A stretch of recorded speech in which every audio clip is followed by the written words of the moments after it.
Good morning students. Class 7 chapter first nutrition in plants. Last class में हमने chapter की summary और theory पूरी रिवीजन के साथ पढ़ी थी। Chapter first nutrition in plants, इस चैप्टर की मैंने आपको रिवीजन कराया था और मैंने रिवीजन में आपको पूरी समरी और थ्योरी इस चैप्टर की पढ़ाई थी। अब आज की क्लास में हम चैप्टर के क्वेश्चन आंसर देखेंगे। तो हम क्वेश्चन फर्स्ट से स्टार्ट कर रहे हैं।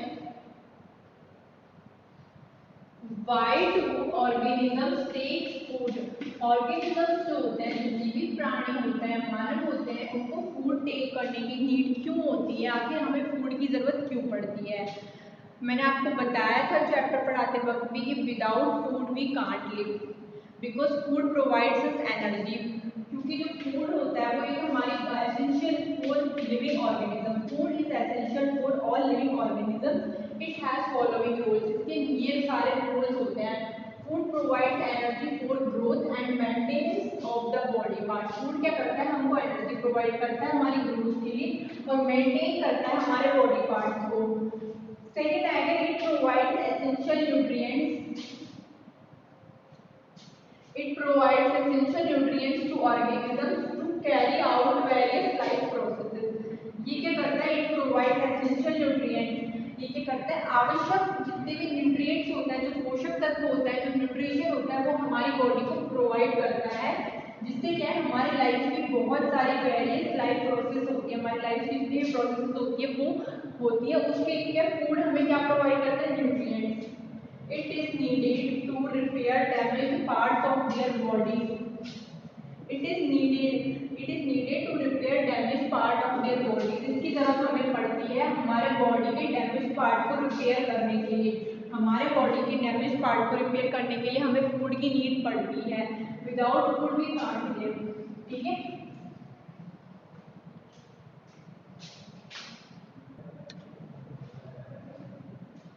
आगे देखिए question number second. Distinguish between a parasite and a saprotroph. Difference between a parasite and a saprotroph are as follows. सबसे पहले हम देखेंगे पैरासाइट। पैरासाइट क्या होते हैं और सैप्रोट्रॉफ क्या होते हैं? तो पैरासाइट जो होते हैं, ये parasite feeds on living organism. Parasite feeds on a living organism. जो पैरासाइट्स होता है वो फीड करता है किसी ना किसी लिविंग ऑर्गेनिज्म पे। मतलब पैरासाइट जो होता है उसको जो खाना मिलता है, फीड जो उसका होता है, वो किसी न किसी लिविंग ऑर्गेनिज्म के ऊपर रहकर होता है। विदाउट लिविंग ऑर्गेनिज्म की वो रह नहीं पाता। सैप्रोट्रॉफ क्या होते हैं? सैप्रोट्रॉफ जो होते हैं वो अपना फीड लेते हैं डेड और डिकेइंग ऑर्गेनिज्म से। जो डेड हो जाते हैं, डिकेइंग ऑर्गेनिज्म होते हैं, उनसे लेते हैं। सेकेंड आएगा, ए parasite feeds from the organism. A parasite feeds from the organism called host. जो पैरासाइट होता है फीड करता है ऑर्गेनिज्म से। ठीक है, इस saprotroph secrets digestive juice on the organic matter. जो सैप्रोट्रॉफ होता है वो क्या करता है? सीक्रेट करता है डाइजेस्टिव जूस को। कहाँ पे? ऑर्गेनिक मैटर के ऊपर, और उसको कन्वर्ट करता है एक सॉल्यूशन में और देन उसको अब्जॉर्ब करता है। इसके एग्जांपल है फंजाई एंड माइक्रोबैक्टीरिया। जबकि जो पैरासाइट के एग्जांपल है वो है बस्कार्टा, टेकवर्म। अब देखो इसमें मेन डिफरेंस तो ये कि ये क्या करता है? किसी लिविंग ऑर्गेनिज्म पे डिपेंड करता है अपनी फीडिंग के लिए। और जो सैप्रोट्रॉफ होता है वो क्या करता है? डेड और डिकेइंग ऑर्गेनिज्म से अपना खाना ले लेता है, वहां से फीड करता है। जो पैरासाइट होता है वो क्या करता है? Parasite feeds from the organism, जिसको क्या कहते हैं? होस्ट कहते हैं। और सैप्रोट्रॉफ होता है वो एक डाइजेस्टिव जूस को सीक्रेट करता है ऑर्गेनिक मैटर को, ऑन द ऑर्गेनिक मैटर, और कन्वर्ट करता है उसको एक सॉल्यूशन में और उसके बाद उसको अब्सॉर्ब करता है। और इसके एग्जांपल है फंजाई एंड माइक्रोबैक्टीरिया। और पैरासाइट के एग्जांपल है बस्कार्टा एंड टेकवर्म। तो इस तरीके से कई बार एग्जाम में पूछा जाता है कि आप डिफरेंस बताइए पैरासाइट और सैप्रोट्रॉफ के बीच में, तो हमें ये मेन डिफरेंस लिखने हैं। ठीक है,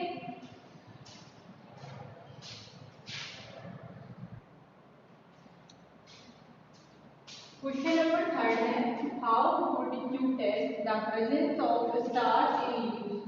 आप स्टार्च की प्रेजेंस का टेस्ट कैसे करोगे लीव्स में? तो हम इसका आंसर देंगे, presence of starch in leaves can be detected by iodine test. हमें the presence of starch in leaves can be detected.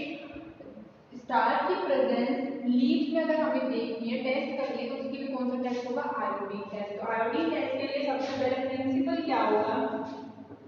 Iodine solution turn starch blue black procedure. जो आयोडीन सॉल्यूशन होता है वो स्टार्च को turn कर देता है blue black procedure में। The leaf to be tested is put in a test tube containing ethyl alcohol. जो लीफ होती है, लीफ को टेस्ट किया जाता है, उसको रखा जाता है टेस्ट ट्यूब में, और टेस्ट ट्यूब में क्या रखा जाता है? Ethyl alcohol. It is generally heated in a water bath until alcohol begins to boil. It is gently heated in a water bath. इसको वाटर बाथ में gently heat किया जाता है until alcohol begins to boil, जब तक कि alcohol क्या होता है? boil होना स्टार्ट नहीं कर देता। तो हम कौन सा टेस्ट कर रहे हैं? हम आयोडीन टेस्ट कर रहे हैं स्टार्च की प्रेजेंस को चेक करने के लिए। आगे हम इस टेस्ट के और पॉइंट्स पढ़ेंगे। इसके बाद थर्ड स्टेप में क्या होता है? The colourless leaf is placed in a petri dish and few drops of iodine solution is poured over it. क्या होता है? जो कलरलेस लीफ होती है उसको प्लेस किया जाता है in a petri dish and few drops of iodine solution. Iodine solution की फ्यू ड्रॉप्स होती है जिसको इसके ऊपर रखा जाता है। उसके बाद हम इसको ऑब्जर्व करते हैं, और जब ऑब्जर्वेशन करते हैं, the leaf contains starch is detected by the appearance of blue black color। जो लीफ है अगर उसके अंदर स्टार्च है तो उसको डिटेक्टेड किया जाता है by the appearance of blue black colour. Blue black colour से उसको अपीयर किया जाता है after pouring few drops of iodine solution. Iodine की कुछ सॉल्यूशन की कुछ ड्रॉप्स डालकर हम देखते हैं कि ब्लू ब्लैक कलर आना स्टार्ट हो जाता है, तो इसका मतलब है कि लीव्स के अंदर स्टार्च की प्रेजेंस है। तो इस तरीके से ये जो टेस्ट होता है, ये टेस्ट इसलिए करते हैं हम आयोडीन टेस्ट, ताकि हम लीव में स्टार्च की प्रेजेंस को देख सकें। तो नेक्स्ट क्वेश्चन पढ़ करेंगे।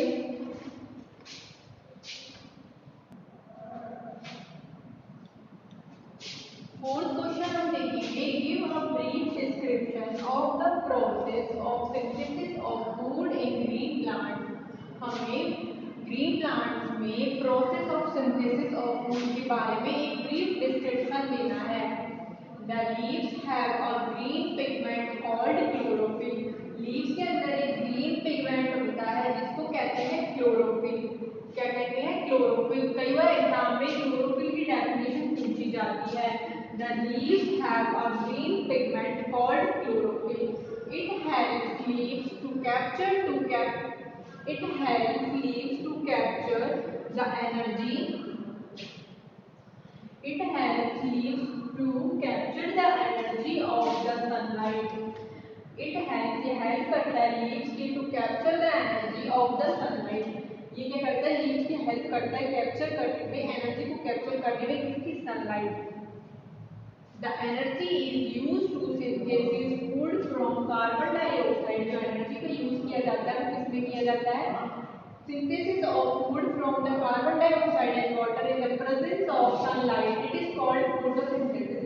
मैंने लास्ट क्लास में चैप्टर पढ़ाया था तब आपको फोटोसिंथेसिस की डेफिनेशन बताई थी। फोटोसिंथेसिस की प्रोसेस में क्या होता है? कार्बन डाइऑक्साइड और जो वाटर के मॉलिक्यूल होते हैं वो सनलाइट की प्रेजेंस में, सनलाइट और क्लोरोफिल की प्रेजेंस में फूड यानी ग्लूकोज यानी कि कार्बोहाइड्रेट का फॉर्मेशन करते हैं। कार्बोहाइड्रेट का फॉर्मेशन करते हैं। thus we control sunlight, it is called photosynthesis। Photosynthesis कहते हैं। अब हम इससे एक कंक्लूजन निकाल सकते हैं कि क्लोरोफिल जो होता है, chlorophyll, sunlight, carbon dioxide and water are necessary and solar energy captured by the leaves is stored in the plants in the form of food. अब देखो हम कह सकते हैं, हमने एक मतलब देखा कि जो कार्बन डाइऑक्साइड और वाटर के मॉलिक्यूल हैं वो क्लोरोफिल और सनलाइट की प्रेजेंस में फूड का सिंथेसिस कर रहे हैं, फूड बना रहे हैं। तो यहाँ से हमने एक वो निकाल दिया कि सनलाइट, क्लोरोफिल और कार्बन डाइऑक्साइड और वाटर जो है नेसेसरी है, एंड सोलर एनर्जी जो है कैप्चर द्वारा storeyed in the plants in the form of food. इसको क्या करते हैं, स्टोर कहाँ करते हैं, प्लांट्स के अंदर, किसमें, फूड की फॉर्म में। ठीक है, तो 6CO2 प्लस 6H2 क्लोरोफिल और यहाँ पे आएगा sunlight.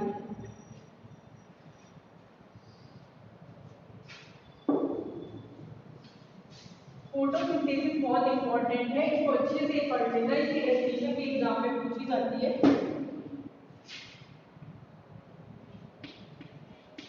6CO2 plus 6H2 chlorophyll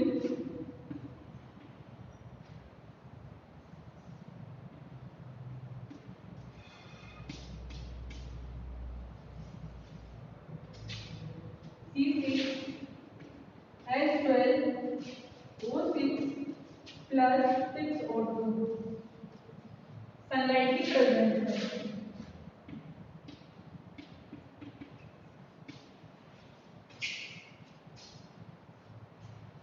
ठीक है, यहाँ पे हमारा 4th क्वेश्चन खत्म होता है। नेक्स्ट क्वेश्चन देखेंगे, 5th क्वेश्चन।